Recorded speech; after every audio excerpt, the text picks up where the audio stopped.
നമസ്കാരം. കുട്ടികളുടെ എക്സിമ എങ്ങനെ മാനേജ് ചെയ്യാൻ നോക്കാം. എൻ്റെ അടുത്ത് 1 വയസ്സുള്ള കുട്ടിയായിട്ടാണ് പാരൻസ് വന്നത്.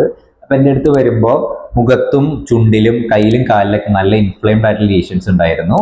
അപ്പം ഞാൻ കാര്യങ്ങളൊക്കെ ഒന്ന് അനലൈസ് ചെയ്തു. അപ്പം പാരൻസിനും മദറിനും ഇതേ ലീഷൻസ് ഉണ്ടായിരുന്നു. അതായത് ഈ ഡ്രൈ സ്കിൻ ഉണ്ടായിരുന്നു, അലർജിയുടെ പ്രശ്നങ്ങളൊക്കെ അവർക്ക് ഉണ്ടായിരുന്നു. അപ്പം ഞാൻ മദറിൻ്റെ ഡയറ്റ് ഒന്ന് ചോദിച്ചപ്പോൾ അവർക്ക് എരിവ്, പുളി, ഉപ്പ് ഫുഡിൽ കുറച്ച് അധികം ഉണ്ടായിരുന്നു.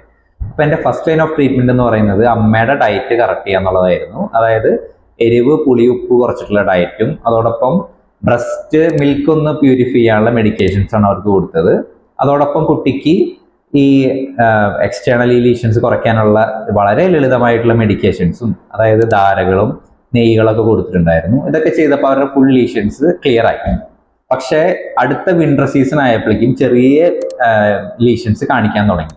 അപ്പൊ പെട്ടെന്ന് ഇതേ കാര്യങ്ങൾ റിപ്പീറ്റ് ചെയ്യാണ് ചെയ്തത്. പിന്നെ അവർക്ക് അഡ്വൈസ് ചെയ്തിരിക്കുന്നത് എല്ലാ വിന്റർ സീസണിന് മുമ്പും ഇവർക്കൊരു ഫ്ലയർ അപ്പിനുള്ള സാധ്യതയുണ്ട്. അതുകൊണ്ട് ഈ ഒരു ബോട്ടിൽ ഘൃതങ്ങൾ ഞാൻ മുൻകൂട്ടി തന്നെ കഴിപ്പിക്കും. അപ്പോൾ ഈ ലീഷൻസ് മാക്സിമം നമുക്ക് വരാതിരിക്കാനുള്ള സാധ്യത കൂടും. അങ്ങനെ ഈ എക്സിമ നമുക്ക് നല്ല രീതിയിൽ മാനേജ് ചെയ്യാൻ പറ്റും. Thank you.